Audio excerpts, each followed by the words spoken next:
Ora, muito bem-vindo à Festa em Linha dos Livros Desalinhados, esta nossa segunda edição, com as conversas com os nossos autores. Resolvemos fazer estes encontros em torno das últimas, mais recentes publicações de alguns dos autores que conseguimos reunir à mesa para conversar. E o livro que nos reúne aqui hoje Faz-se o Caminho ao Andar. Faz-se o Caminho ao Andar, o professor António Avelange Nunes. Foi um livro que ainda não foi feito, para o qual ainda não foi feita uma sessão de lançamento inaugural, e nós resolvemos começar com esta mostra de debate em torno de algumas das questões centrais do livro, antes mesmo de podermos levá-lo para a rua. E, em primeiro lugar, havia uma questão de partida que gostaria de colocar, que é Faz-se o Caminho ao Andar. É um livro que reúne um conjunto de ensaios. Estes ensaios, na realidade, têm uma característica especial. São textos de resposta a determinados apelos que lhe fizeram, desafios que foram lançados ao longo do tempo, enquanto, como o professor se considera no próprio texto, universitário cidadão. Enquanto universitário cidadão foi convidado a reunir um conjunto de ideias e expressá-las publicamente, e elas estão reunidas nesta antologia. De que maneira é que este movimento de resposta a estes apelos marcou o seu percurso como pensador após o 25 de Abril? Bom, muito obrigado pelo convite. É um prazer estar aqui nesta nossa casa da Página a Página, que me tem dado a honra de editar uma grande parte da minha produção nos últimos anos, para falar deste livro. Bom, este livro é uma resposta a apelos, pois alguns foram feitos, outros foram apelos que eu fiz a mim próprio, porque desde sempre me parece que a minha maneira de trabalhar é esta. Atento à vida, há alguma coisa que me chama a atenção e de que eu sei pouco, ou não sei nada. Bom, então o apelo que eu me faço, ou o dever que me imponho, é o de procurar aprender acerca do que está a passar, tentar conhecer o que se passa. Bom, conhecer como? Conhecer, em primeiro lugar, no plano teórico, porque sem teoria não podemos agir sobre a realidade. E, portanto, entra aqui a minha faceta de universitário. Universitário que sempre se considerou, nesta veste de universitário, como um universitário cidadão. Porque, como eu sempre disse aos meus alunos, eu penso pela minha cabeça.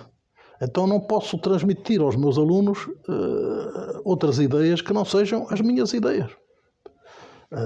Com os meus pressupostos culturais, ideológicos, com a minha maneira de pensar. Penso que só se considera neutro quem quer esconder a sua própria ideologia. E eu nunca escondi a minha ideologia aos meus estudantes. O que lhes deixava sempre foi a inteira liberdade de eles pensarem de outra maneira. Porque, assim como eu reivindicava a minha liberdade de pensar e de ensinar e de investigar, naturalmente tinha que aceitar a liberdade de aprender por parte dos alunos. E sem uma não há outra. Portanto, não há liberdade do professor sem a liberdade dos alunos, e não há liberdade dos alunos se não houver a liberdade do professor. Então, digamos, este universitário sempre se assumiu como universitário cidadão, que diz o que pensa sem nenhumas barreiras, sem o risco, sem temer que lhe dizem que ele está a ser ideológico, que está a veicular as suas próprias ideias. Não posso veicular outras. O que não posso é trair o que os outros dizem, não posso é distorcer o que os outros dizem quando quero criticá-los. Bom, então este é o meu processo de trabalhar. Há alguma coisa que está aí, que eu não conheço bem, vou tentar aprender e depois, quando sei alguma coisa, eu não sei se será vaidade, mas eu não queria tomá-la como tal. Sinto uma necessidade muito forte de partilhar com os outros aquilo que eu aprendi. logo que eu digo assim, aprendi alguma coisa, já sei alguma coisa disto, esta alegria interior leva-me a buscar esta outra alegria de procurar partilhar com os outros, sejam os meus alunos, sejam os meus leitores, aquilo que eu aprendi. E daí que, digamos, alguns dos meus livros, nos últimos anos, sobretudo depois do 25 de Abril, traduzam esta atitude. Eu creio que quase todos eles, se fôssemos fazer um roteiro dos meus livros, desde, enfim, um livro sobre a crise do capitalismo, sobre a construção europeia, sobre a Europa como ela é, sobre o euro, enfim, são livros que de alguma forma são um roteiro sobre os assuntos que foram passando pela nossa vida coletiva e que me levaram a analisar isso mesmo.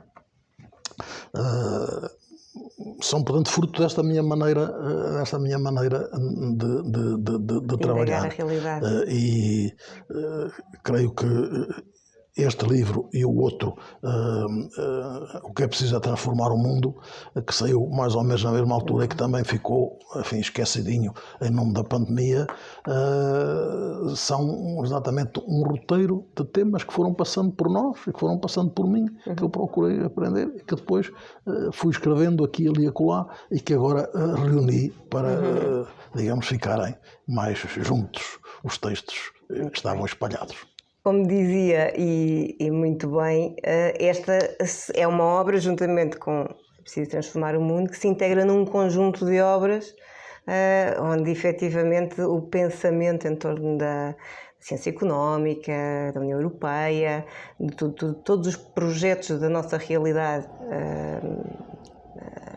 da realidade do país e da realidade do mundo, estão muito presentes. É efetivamente uma obra muito profícua. Nós temos aqui os livros em cima da mesa justamente para os utilizarmos, no caso de querermos recorrer a outros, mas é realmente um pensamento denso, é um pensamento que vem engrossando um caudal de questões e vem desaguar neste título maravilhoso, que é Faz-se Caminho ao Andar, que indica mesmo esse movimento de questionamento permanente que caracteriza o trabalho do professor e que caracteriza, no fundo, esta inquietação de cidadão refletida de forma ímpar. No conjunto da sua obra, este livro tem um lugar especial, uma vez que é o último, é apenas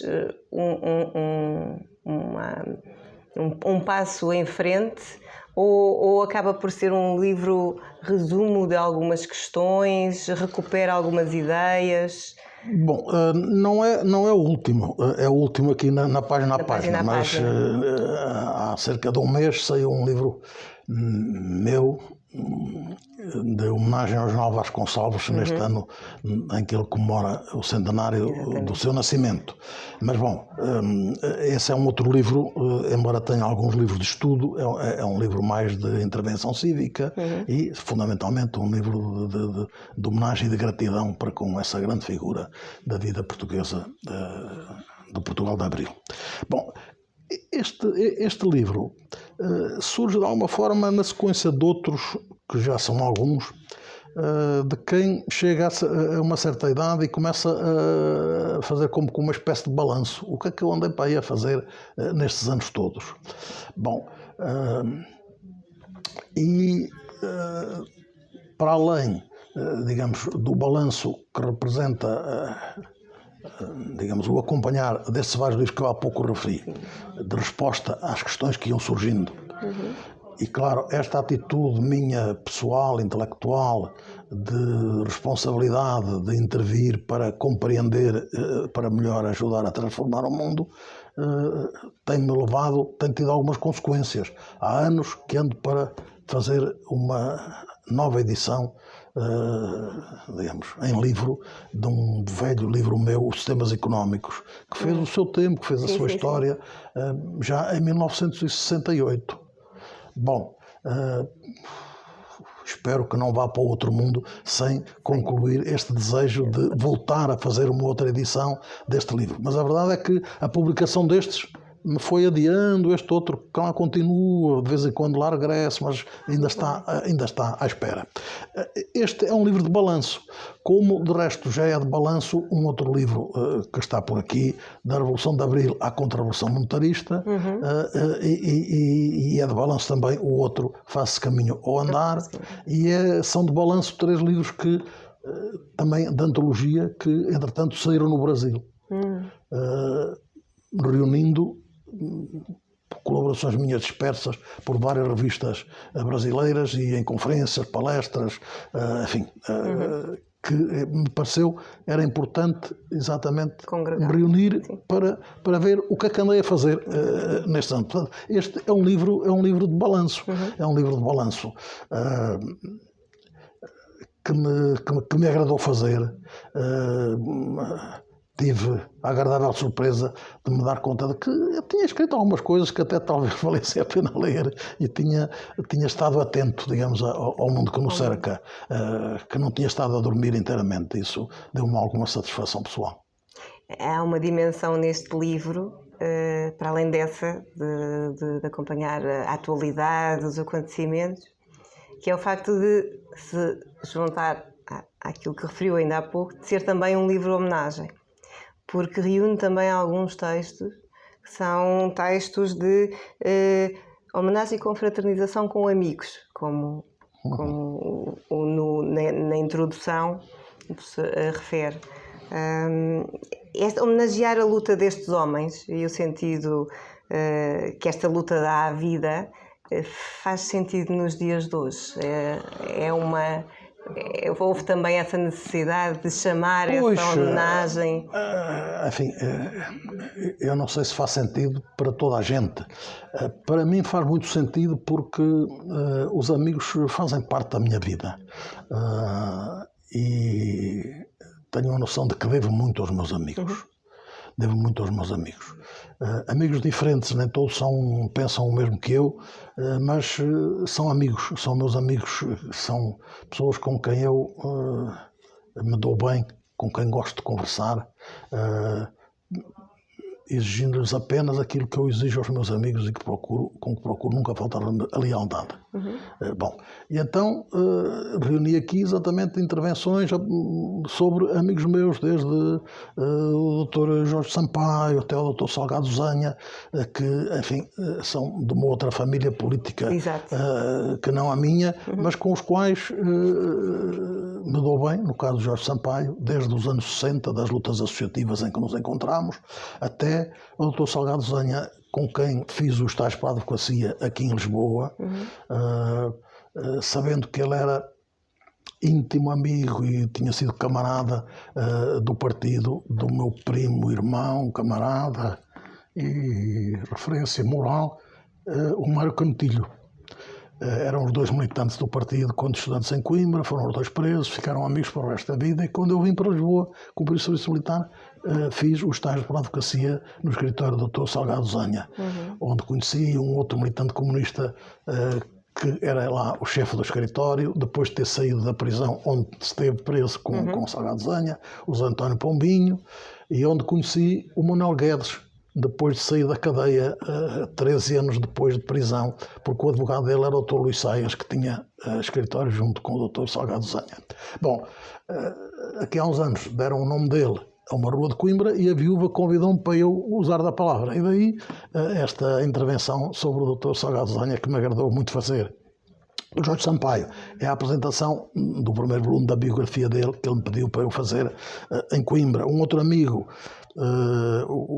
que também faça a apresentação de um livro dele sobre a luta de libertação em Moçambique, o Oscar Monteiro, pronto, que era meu colega de Coimbra, que era meu amigo de todos os dias, que depois, um belo dia, desapareceu e reapareceu à luz do dia como grande figura da Frelimo, foi, enfim, a segunda figura do tempo de Samora Machel, e com quem tenho uma relação de muito carinho e de muita admiração.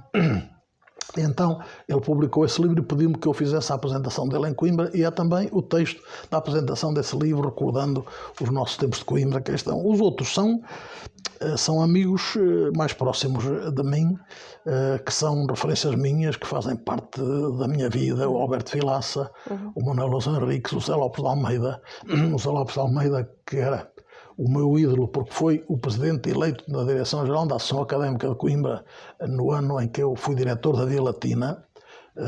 Já não o conheci muito de perto, porque ele, digamos, andava em circuitos que não eram os meus, embora nos estivéssemos juntado naquele conjunto de direção, mas entretanto ele foi para Angola, mobilizado, não chegou a tomar posse como presidente da Direção-Geral, mas pronto, eu sabia que ele era militante do partido, já na altura, e sempre ficou uma referência, e até hoje somos muito amigos, e portanto é um outro texto.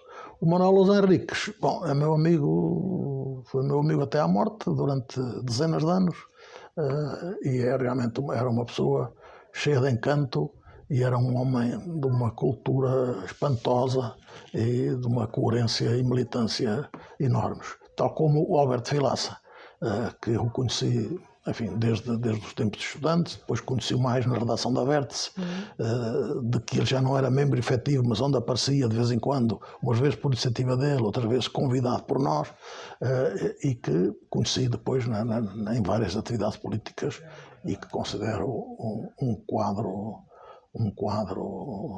partidário de primeira linha, e um cidadão exemplar, de uma grande humildade, de uma grande constância, de uma militância exemplar. De modo que são pessoas com quem me agrada conviver. Exatamente. E sobretudo aqueles que estão mortos, sentir que os mortos também estão ao nosso lado. Estão presentes. E, no fundo, este caminho faz-se sempre acompanhado. Sempre acompanhados. Sempre acompanhado. E penso que este livro também tem este aspecto, um aspecto um pouco mais pessoal do que os anteriores, em que dialoga com autores, com teóricos, com pensadores, mas este livro tem um aspecto afetivo sublinhado. E penso que é visível a forma como também os textos são alternados. Temos então os textos de pensamento sobre a atualidade, para diferentes tipos de celebrações, comemorações e iniciativas políticas várias. Sim, porque logo que me jubilei, eu puseram-me na rua como professor, porque atingi o limite do prazo de validade aos 70 anos, já lá vão, foi em 1990, não, em 2009. Foi em 2009. De alguma forma, eu venho sentindo que naquilo que escrevo, eu sou agora mais cidadão universitário do que universitário cidadão. Porque já não escrevo para os meus alunos e, portanto, já há um certo desprendimento, porque sei que estou a falar para quem me quer ler, não os meus alunos que eram obrigados a ouvir-me e a ler-me para poderem depois prestar contas. Claro. Então, libertei-me um pouco, apesar de tudo, de algumas baias, e fiquei mais cidadão universitário, porque não consigo despir-me da minha mente de universitário, da minha formação, digamos, a minha maneira de ser, de atuar, a assunção das responsabilidades é sempre a esse nível. Embora, digo, sou hoje, se calhar, mais cidadão universitário do que universitário cidadão. É muito interessante essa assunção do papel de intelectual, no fundo, não é? Um intelectual que consegue identificar as suas próprias estruturas e balizas. O intelectual nunca deixa de ser um cidadão. É um cidadão em toda a linha, na verdade. Mas realmente a dimensão universitária é muitas vezes dominante no pensamento. Há a propósito deste percurso coletivo, deste percurso acompanhado, que inclui amigos, que inclui um público para quem estes textos são preparados. Eu queria chamar a atenção para um texto específico do livro que está incluído na antologia, foi escrito por altura dos 40 anos do 25 de Abril, das comemorações. Tem por título um verso de João Cabral de Mel Neto: "Um galo sozinho não tece uma manhã". Este verso dá título ao ensaio e dá o mote a uma reflexão da qual eu retirei uma afirmação que passo a ler. O professor afirma: "Sem trabalho coletivo e organizado, capaz de promover e enquadrar a luta de massas, não é possível fazer nada de politicamente relevante". E esta afirmação é uma afirmação que tem toda a atualidade. E no ano em que celebramos os 100 anos do Partido Comunista Português, em que as edições Avante publicam os 100 anos de luta ao serviço do povo e da pátria pela democracia e o socialismo, estas palavras ganham uma nova vida. Então, as palavras de 2014 que hoje estão muito atuais.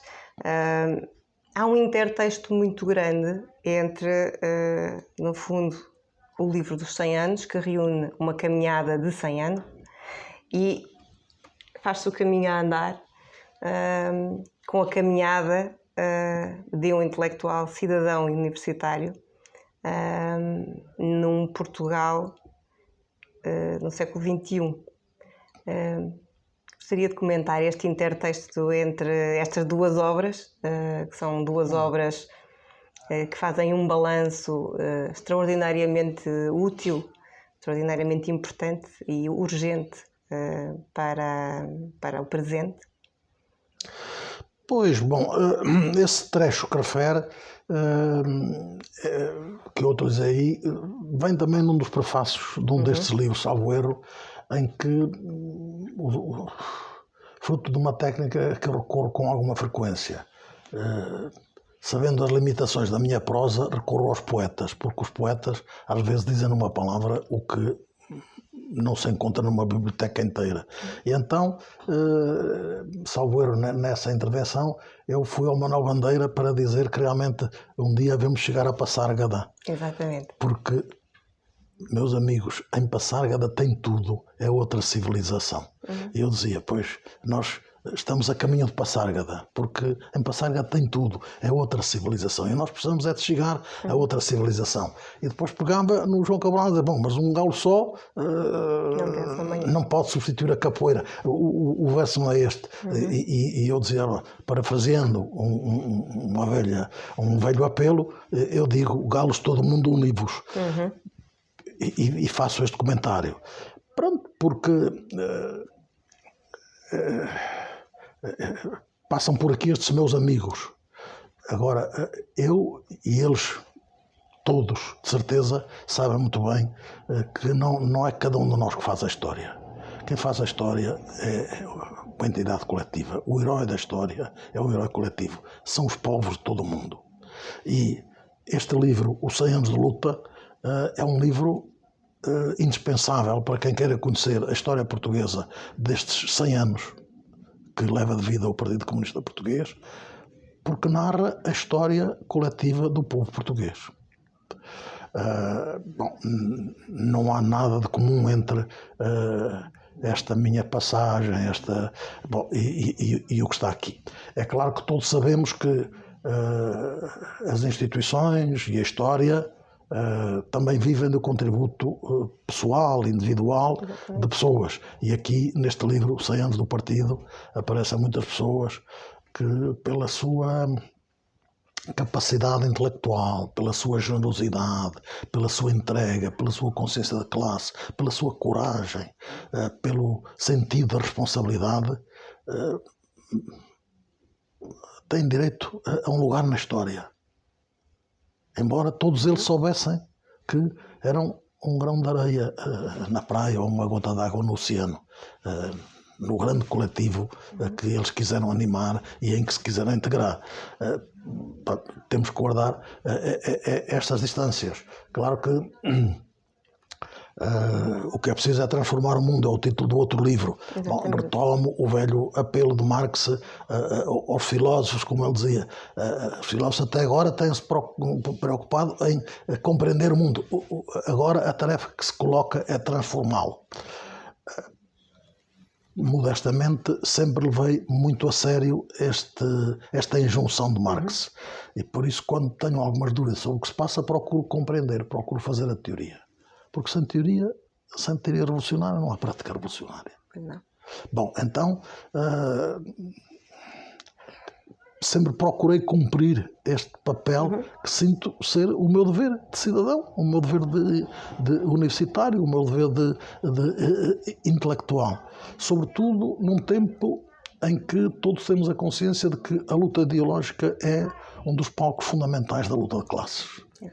E para essa luta, para este tipo de luta, são os intelectuais os que, à partida e em princípio, se não estão, deviam estar melhor preparados e, portanto, é deles que se espera um contributo mais forte para ajudar a transformar o mundo. Agora, este papel, esta ação dos intelectuais não substitui a ação coletiva que está retratada neste livro, do grande coletivo do povo português, nomeadamente dos trabalhadores e do partido que os organiza, que os orienta, porque é claro que todos sabemos que um homem só não vale nada. Há um livro de Manuel da Fonseca que diz isto muito bem, agora não me estou a recordar do título, mas enfim, um homem só... Seara de Vento, penso eu. Seara de Vento. Seara de Vento, pronto, em que um dos personagens diz, bom, um homem só não vale nada, um homem só não vale nada. Pronto, é esta lição que temos que tirar. Por mais que nós façamos, não valemos nada. O que vale é a ação organizada, orientada para um objetivo, alimentada por uma teoria e com um propósito claro de chegar ao fim da história. Porque também, a meu ver, nós temos esta vantagem, é que sabemos que a história, os ventos da história estão do nosso lado. Sabemos que o capitalismo não é o fim da história e sabemos que, por aquilo que se passa, e alguns dos ensaios que andam por aí têm que ver com isso, o desenvolvimento científico e tecnológico é o caminho da libertação do homem. E as contradições do capitalismo, nomeadamente a contradição fundamental entre o desenvolvimento dos meios de produção e o desenvolvimento das relações de produção, está a atingir níveis incomportáveis. Anuncia-se um tempo de mudança, um tempo de ruptura. Gostaríamos que acontecesse amanhã, às 5 da tarde. Não vai ser assim com certeza, mas eu tenho a ideia de que o mundo não pode continuar assim. Porque hoje é cada vez mais claro que, por exemplo, o problema do desemprego só se pode resolver trabalhando menos. Não há outra maneira. Porque o desenvolvimento científico e tecnológico atingiu tal ponto que nós não precisamos trabalhar tanto. Precisamos de mais tempo livre para sermos livres, para nos desenvolvermos, para acompanharmos a família, para viver a vida, porque o tempo de trabalho para criar riqueza é hoje muito menor enquanto tempo necessário, porque a ciência e a tecnologia nos ajudaram a mudar as coisas em sentido favorável ao homem. É um tempo muito útil para conduzir também a população, os trabalhadores, para um lugar de conhecimento, porque na realidade o tempo do trabalho retira-nos o lugar, o tempo da leitura, o tempo da informação. E hoje deveríamos privilegiar esse conhecimento do mundo.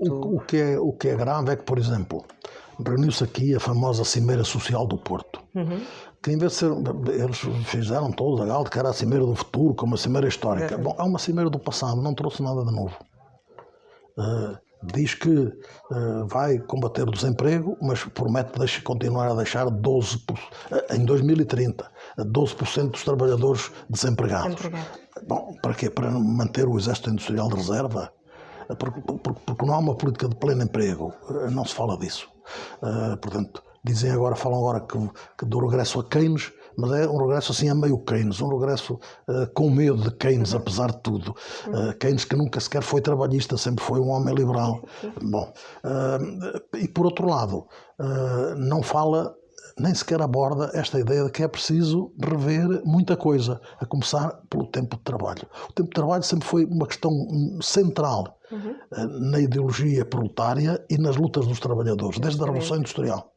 Ora bom, aqui há uns meses, a Central Sindical CGT na França propôs ao governo francês que estudasse a possibilidade de baixar o horário semanal para 32 horas sem quebra do salário.